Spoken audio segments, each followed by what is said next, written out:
Bienvenue sur votre chaîne préférée Akhbar al-Bled de Hassan Atlemsan. Hautement confidentiel, Jabbar Mhenna privé de sa promotion à cause du Maroc. Les échecs face au Maroc ont privé Mhenna Jabbar de sa promotion à la tête des services secrets algériens. Ce 5 juillet 2023, le général-major Mhenna Jabbar a suscité la controverse et la polémique en raison de son absence remarquée parmi les personnalités de haut rang de l'armée algérienne qui ont été promues à de nouveaux grades gratifiants. Plusieurs rumeurs ont circulé à propos de la non-distinction de Mhenna Jabbar. Ce dernier était promis également à un grand avenir et en dépit de son âge avancé, plus de 75 ans, il devait accéder enfin au poste névralgique de coordinateur de tous les services secrets algériens, à savoir le patron des services de renseignement, un poste vacant depuis mai 2019, date à laquelle l'ex-premier patron des services secrets algériens, issu de la restructuration de l'ex-DRS, le fameux général Bachir Tertag, a été incarcéré à la prison militaire de Blida par le défunt Ahmed Gaïd Salah, ancien chef d'état-major de l'armée algérienne, dans une violente offensive menée contre l'ensemble des décideurs du système Bouteflika. Mais ce 5 juillet 2023 a vu l'effondrement de tous les espoirs et ambitions de Mhenna Jabbar. Ni promotion à la tête des services secrets, ni nouveau grade, celui de général de corps d'armée, ne lui a été accordé ni attribué. Mais pourquoi? Parce qu'il a été bloqué et saboté par un Saïd Chengriha, jaloux et méfiant. Cette rumeur publique est en vérité un fantasme, car la véritable explication et du côté des échecs successifs de Mhenna Jabbar depuis son arrivée à la tête de la Direction générale de la documentation et de la sécurité extérieure, la DDSE, le renseignement extérieur algérien. En septembre 2023, quand Mhenna Jabbar prend les rênes de la DDSE, Abdelmjid Tebboune et Chengriha, patron de l'armée, lui fixe deux incontournables missions: neutraliser les relais de l'opposition à l'étranger et surtout réduire l'influence du Maroc dans les pays frontaliers de l'Algérie. Or, justement pour cette dernière mission, Mhenna Jabbar n'a rien pu offrir à Tebboune ni à Chengriha parce qu'il n'a tout simplement rien gagné sur le front du renseignement contre l'ennemi marocain. Au Mali, Mhenna Jabbar a tout tenté pour séduire les colonels maliens et les persuader d'observer une distance vis-à-vis du Maroc, serviteur de l'Occident et ami des impérialistes.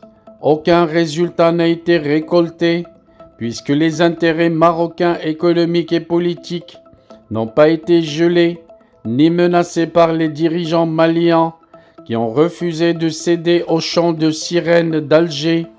Le Maroc a conservé, voire même agrandi, son rapprochement avec de nombreux acteurs politiques maliens et ses investissements économiques ont pris une ampleur qui inquiète le voisin algérien. En Libye, la stratégie de Mhenna Jabbar a également échoué, puisqu'il était question également de casser les lobbies favorables au Maroc en Libye. Aucun succès puisque fin 2022, les dirigeants des factions libyennes, notamment le président du Parlement libyen Aguila Saleh et le président du Haut Conseil d'État libyen Khalid al-Mishri, se sont entretenus au Maroc pour mener des échanges visant à relancer le dialogue et de trouver une solution politique au conflit qui perdure dans leur pays depuis une décennie. Mettre hors jeu les diplomates et les services marocains en Libye s'est avéré être une triste mésaventure pour les équipes de Mhenna Djebbar. Ce dernier n'avait pas pourtant cessé d'envoyer des émissaires ou de se déplacer lui-même en Niger, en Mauritanie et ailleurs dans la région pour proposer aux dirigeants locaux d'arrêter de flirter avec le Maroc, pour construire uniquement des relations privilégiées avec l'Algérie. Pas de succès notable et les dirigeants des pays voisins n'ont pas révisé leurs relations avec le Maroc et les services marocains ont continué de tisser leur toile d'araignée autour d'une Algérie se sentant de plus en plus étouffée ou menacée. Mais Saïd Chengriha n'a pas pu retenir sa colère contre le bon vieux Mhenna à la suite de l'échec des services algériens d'obtenir des informations détaillées sur les armes obtenues par le Maroc auprès des partenaires israéliens ou américains. Aucun rapport de la DDSE algérienne n'a pu anticiper les livraisons d'armes sophistiquées des États-Unis au profit du Maroc. Et aucun rapport n'a pu aussi alerter l'état-major de l'armée algérienne sur les aides militaires conséquentes consenties par les Émirats arabes unis au Maroc.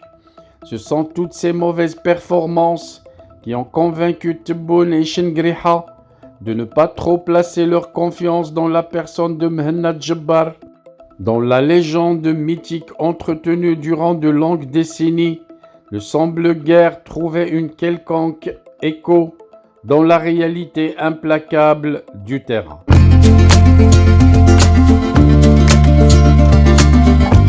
Bienvenue sur votre chaîne préférée Akhbar al-Bled de Hassan Atlemcen. Avant de commencer, je voudrais vous informer que nous venons de créer sur Akhbar al-Bled deux chaînes annexes. La première dite Al-Jazair bi'Uyun Maghribiyah, l'Algérie aux yeux des voisins, qu'on a créé pour sensibiliser le public arabisant, un public très large sur Akhbar al-Bled à qui on voudrait faire plaisir en abordant des sujets d'actualité avec la langue qu'ils comprennent. La deuxième chaîne dite Izli Amazir Morocco pour faire connaître la chanson Amazir, commune aux deux cultures, la culture marocaine et la culture algérienne. Je vous demande donc de vous abonner à ces deux chaînes et de les soutenir. La première traitera beaucoup de sujets en arabe sur l'Algérie, sur le Maghreb, et la deuxième qui diffusera des chansons, de très belles chansons amazigh, la chanson amazigh que nous aimons tous, y compris moi. Soutenez donc ces deux chaînes, écoutez-les et restez branchés sur Akhbar al-Bled de Hassan Atlemcen, la chaîne principale qui sera quotidienne. Les deux autres chaînes peut-être ne seront pas animées de la même cadence, mais vous y trouverez chacun, en ce qui le concerne, des sujets qui vous intéressent. Restez donc fidèles à Akhbar al-Bled de Hassan Atlemcen. N'oubliez pas de vous abonner à Algérie aux yeux des voisins, Al-Jazair bi'Uyun Maghribiyah, mais aussi abonnez-vous à Izli Amazir Morocco. Nous y serons avec vous sur les trois chaînes, Inch'Allah.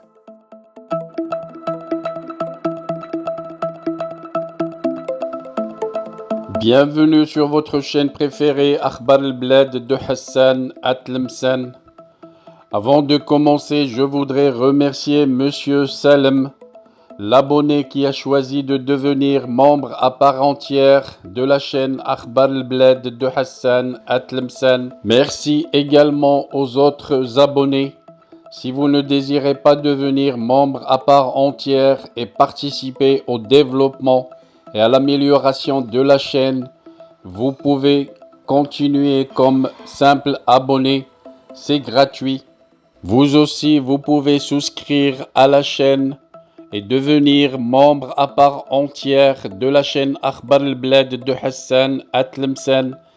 C'est pas cher, c'est juste 3 € à peu près et vous devenez membre à part entière en participant au développement et à l'amélioration de votre chaîne préférée. Pour devenir membre, il vous suffit de cliquer sur l'icône Rejoindre juste en dessous de la vidéo. Vous pouvez également participer au développement et à l'amélioration de la chaîne à travers les super chats, lors des diffusions directes, mais aussi par des super stickers. Sinon, vous pouvez partager avec des super thanks pour remercier la chaîne pour une vidéo qui vous a plu. Je vous citerai dans chaque vidéo le nom des nouveaux membres à chaque fois que quelqu'un d'entre vous a décidé de devenir membre à part entière. Restez donc branchés sur votre chaîne préférée Akhbar al-Bled de Hassan Atlemcen et bienvenue à vous tous.